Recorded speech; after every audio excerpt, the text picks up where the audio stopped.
Hello बच्चों, कैसे हो। आज हम नेशनल इनकम का एक्सपेंडिचर मेथड करेंगे। How to calculate the national income by expenditure method. Okay, तो स्टार्ट करते हैं आज हम इसको कि हम नेशनल इनकम कैसे कैलकुलेट करनी है एक्सपेंडिचर मेथड से, इसको हम करेंगे।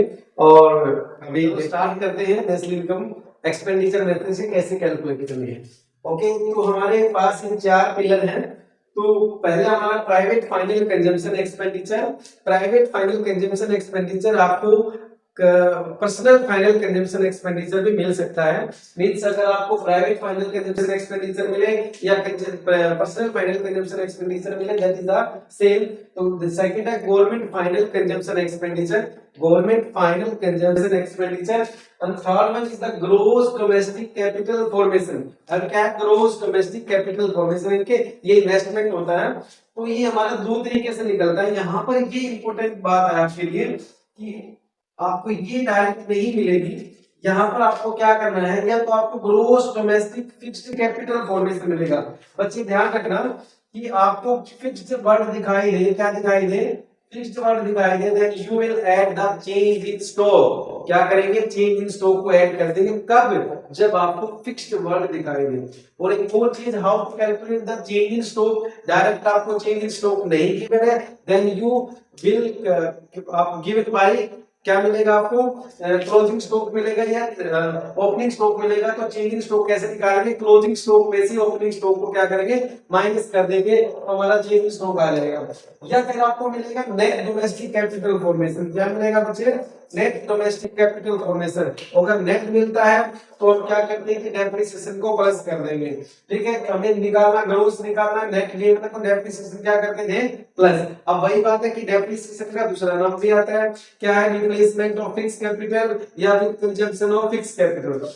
फोर्थ वन आपको मिलेगा नेट एक्सपोर्ट। नेट एक्सपोर्ट का फॉर्मूला क्या होता है, एक्सपोर्ट माइनस इंपोर्ट। क्या मिलेगा बच्चे, एक्सपोर्ट माइनस इंपोर्ट। अगर आपको direct export minus import given नहीं है तो नेट एक्सपोर्ट मिलेगा। कई बार आपको क्या मिल जाता है, नेट इंपोर्ट मिल जाता है। तो नेट इंपोर्ट का मतलब क्या करेंगे, आप उसको माइनस कर देंगे। ओके, तो नेट एक्सपोर्ट अगर हमें निकालना है तो एक्सपोर्ट माइनस इंपोर्ट करेंगे। तो फर्स्ट में हमारा क्या था, private final consumption expenditure. Second one क्या है, government final consumption expenditure. Third one क्या है आपका, gross domestic capital formation. Gross domestic capital formation हमारा दो तरीके से निकलता है। पहला क्या है, gross domestic fixed capital formation. अगर फिक्स्ड गिवन है तो बच्चे आप क्या करेंगे, चेंज इन स्टॉक को प्लस करेंगे। और चेंज इन स्टॉक डायरेक्ट आपको गिवन नहीं है तो closing stock minus opening stock कर देंगे। उसके बाद हमारा था fourth one, sorry, net gross domestic capital formation का दूसरा फॉर्मूला क्या था, नेट डोमेस्टिक कैपिटल फॉर्मेशन, जो भी आपका क्या है उसमें आप डेप्रिसिएशन को प्लस कर देंगे। उसके बाद फोर्थ वन आपको मिलता है नेट एक्सपोर्ट।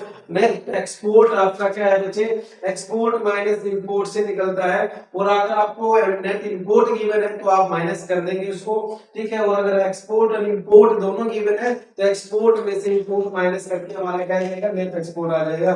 फिर हमें क्या करना है, फर्स्ट सेकंड थर्ड और फोर्थ चारों को ऐड करेंगे तो हमारे पास क्या आएगा बच्चे, जीडीपी एट एमपी आएगा। क्या आएगा, जीडीपी एट एमपी। और जीडीपी एट एमपी से हमें निकालना है एनएमपी एट एफसी। क्या निकालना भाई, एनएमपी एट एफसी कैसे निकालेंगे, GDP at MP minus depreciation plus NFIA और माइनस के एनआईटी।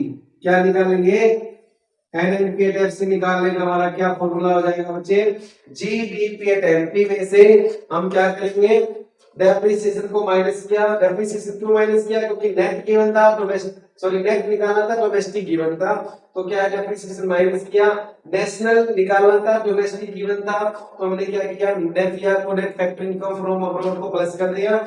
और हमें फैक्टर कॉस्ट निकालना है और एमपी मार्केट प्राइस गिवन है तो माइनस के एनआईटी कर दिया, नेट इनडायरेक्ट टैक्स। और एनआईटी का दूसरा फॉर्मूला हमारा क्या था, indirect tax minus subsidy, IT minus subsidy. और अगर माइनस करेंगे तो आईटी को माइनस कर देंगे, सब्सिडी को प्लस कर देंगे, ये हमेशा याद रखना है। तो ये इस तरीके से हम क्या एक्सपेंडिचर मेथड से हम नेशनल इनकम को निकाल सकते हैं बेटा। यहाँ से भी एक क्वेश्चन आपको या तो आपका इनकम मेथड से आता है या एक्सपेंडिचर से आता है, या कई बार 6 मार्क्स में आपका दोनों मेथड से पूछ लेता है। पार्ट ए 3 मार्क्स का, पार्ट बी 3 मार्क्स का, और एक इनकम मेथड से और एक एक्सपेंडिचर मेथड से। इस तरीके से आपको क्या है एक्सपेंडिचर मेथड का क्वेश्चन पूछा जा सकता है। तो ये आप करेंगे, इसका स्क्रीनशॉट बच्चे ले सकते हैं, ठीक है, जल्दी करिएगा। और इस वीडियो को ज्यादा से ज्यादा आपको शेयर करना है, और आपको क्या है बार बार इसको फॉर्मूले को रिवाइज करना है। आपको पता है बेटा अभी एग्जाम का बिल्कुल नजदीक है, एग्जाम अब टाइम बहुत कम बचा है, तो आपको इसकी रिवीजन करनी है। इस फॉर्मूले को आपको नोट्स के तौर पे बनाकर अपने रखने हैं और बार बार इसको रिवाइज करना है, ताकि आप अपने न्यूमेरिकल को सोल्व कर सकें। ठीक है, okay, thank you, have a nice day.